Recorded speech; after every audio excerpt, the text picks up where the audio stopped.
जादुई जंगल के बीचों बीच एक छोटा सा खूबसूरत घर था जिसके बाहर एक नदी ठंडी हवा के साथ बहती थी। इस घर में एक खूबसूरत परी शहजादी लिजा रहती थी। लिजा न सिर्फ खूबसूरत थी बल्कि दिल से बहुत नर्म और मेहरबान भी थी। वो अपने घर के साथ ही एक छोटी सी जादुई बेकरी चलाती थी जिसका नाम था स्पार्कल बेकरी। ये बेकरी पूरे जंगल में मशहूर थी क्योंकि वहाँ के केक, पेस्ट्रीज और डोनट्स खुशबू और जायके में किसी जादू से कम नहीं थे। बेकरी की छत पर रंग बिरंगी क्रिस्टल जगमगाते और अंदर से हमेशा मक्खन, चीनी और मोहब्बत की खुशबू आती रहती। हर रोज जंगल की परियां वहां आती, कोई चॉकलेट केक मांगती, कोई बेरी पाई, कोई दिल के निशान वाला डोनट। सब हंसती, गाती और लिजा के बनाए हुए जादुई खाने से लुत्फ अंदोज होती। हर एक को लिजा की मुस्कुराहट और उसके बनाए पकवानों में छिपी मोहब्बत बहुत पसंद थी। मगर जंगल में एक परी लावारना भी रहती थी जो लिजा की मकबूलियत से सख्त जलती थी। लवारना को ये बर्दाश्त नहीं होता था कि सब परियां लिजा की तारीफ करें, उसकी बेकरी को सराहें और उसकी बनाई हुई चीजें खाएं। उसके दिल में हसद की आग भड़क रही थी।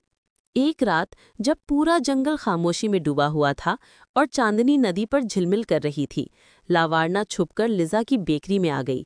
उसके हाथ में एक छोटा सा सियाह बोतल था जिसमें काला जादू भरा हुआ था। वो धीरे धीरे बेकरी के अंदर गई, काउंटर पर रखे आटे, क्रीम और चीनी पर वो जादुई धूल छिड़कने लगी। उसने धीरे से कहा, अब देखती हूँ तुम्हारी बेकरी की चमक कितनी देर रहती है लिजा, और हंसते हुए अंधेरे में गायब हो गई। अगली सुबह सूरज की रोशनी नदी पर चमक रही थी। लिजा हस्बे मामूल खुशी से जागी, अपने बालों पर फूल लगाए, गुलाबी लिबास पहना और बेकरी चली गई। उसने नाश्ता तैयार किया, केक बनाए, पेस्ट्रीज को चमकदार आइसिंग से सजाया और खुशबू से पूरी बेकरी महक उठी। दोपहर तक जंगल की परियां एक एक करके आने लगी। सबने हमेशा की तरह लिजा के बनाए केक खाए, मगर जैसे ही उन्होंने निवाला मुंह में डाला, अजीबोगरीब बातें होने लगीं। एक परी के पर गायब हो गए, दूसरी के बाल झड़ने लगे, कोई जमीन पर बैठकर रोने लगी। पूरे जंगल में हड़बंग मच गई।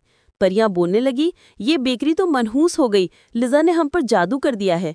बेचारी लिजा हैरान परेशान रह गई, उसकी आंखों में आंसू आ गए। वो बार बार कहने लगी, नहीं, मैंने कुछ नहीं किया। मगर किसी ने उसकी बात पर यकीन न किया। सब परियां नाराज होकर वहां से चली गई। लिजा उदास होकर बेकरी के अंदर गई। उसने हर चीज चेक की मगर कुछ समझ न आया। अचानक उसकी नज़र बेकरी के एक कोने में रखी एक पुरानी अलमारी पर पड़ी। उसमें उसकी दादी की जादुई किताब रखी थी। लिजा ने किताब खोली तो उसमें लिखा था, अगर कभी बेकरी पर काला जादू हो जाए तो उसे खत्म करने के लिए 3 जादुई अशिया हासिल करो। पहली, जंगल के सबसे ऊंचे दरख्त से बेरी का रस, दूसरी, रात के वक्त जुगनुओं की रोशनी और तीसरी, सुबह सवेरे पत्ते पर जमी शबनम का पानी। इन तीनों को आटे में मिलाकर जादू को खत्म किया जा सकता है। लिजा ने हिम्मत जमा की और अपनी छोटी सी थैली उठाई। सबसे पहले वो बेरी के दरख्त की तरफ निकली। वो दरख्त जंगल के उस हिस्से में था जहां जहरीले सांप रहते थे, लेकिन लिजा ने अपनी जादुई छड़ी से रोशनी की ढाल बनाई और बहादुरी से चढ़कर बेरियां तोड़ लीं। जब वो नीचे उतरी तो सांपों ने रास्ता रोक लिया, मगर लिजा ने नदी के पानी का छींटा मारा और वह सब पीछे हट गए। अब दूसरी चीज जुगनुओं की रोशनी थी। रात हो गई थी, आसमान पर चांद चमक रहा था। लिजा ने जुगनुओं को आवाज दी। पहले वो घबरा गए, मगर लिजा ने मीठे अंदाज में कहा, मेरी मदद करो ताकि मेरे दोस्त परियों पर जादू खत्म हो जाए। जुगनुओं ने अपने पर जलाए और रोशनी के कतरे लिजा के छोटे शीशे में जमा कर दिए। वो सब खुशी से नाचने लगे और लिजा ने उनका शुक्रिया अदा किया। अब आखिरी चीज शबनम का पानी था। लिजा ने सुबह के इंतजार में रात जंगल के किनारे गुजारी। जैसे ही सूरज की पहली किरण फूलों पर पड़ी, उसने चमकती शबनम के कतरे एहतियात से इकट्ठे किए। वो वापस बेकरी पहुंची, तीनों चीजें एक बड़े प्याले में मिलाईं और इस आटे से एक नया केक बनाया। केक से रोशनी फूटने लगी जैसे किसी ने सोना पिघलाकर इसमें डाल दिया हो। लिजा ने केक बेक किया और खुशबू पूरे जंगल में फैल गई। जब परियां दोबारा बेकरी आईं तो लिजा ने कहा, ये केक खाओ और सच देखो। परियां झिझकीं, मगर जैसे ही उन्होंने पहला लुकमा मुंह में डाला, उनके बाल वापस आ गए, पर दोबारा चमकने लगे और सबके चेहरों पर मुस्कुराहट लौट आई। सब चीखी, हुर्रे, जादू खत्म हो गया। सबने लिजा को गले लगाया और माफी मांगी।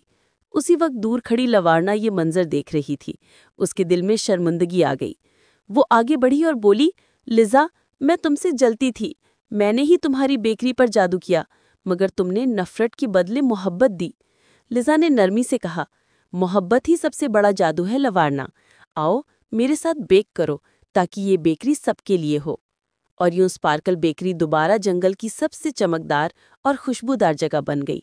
ندی کے کنارے جگنو ناچتے، شبنم چمکتی، اور لزا کے بنائے کیک میں ہمیشہ محبت، امید اور روشنی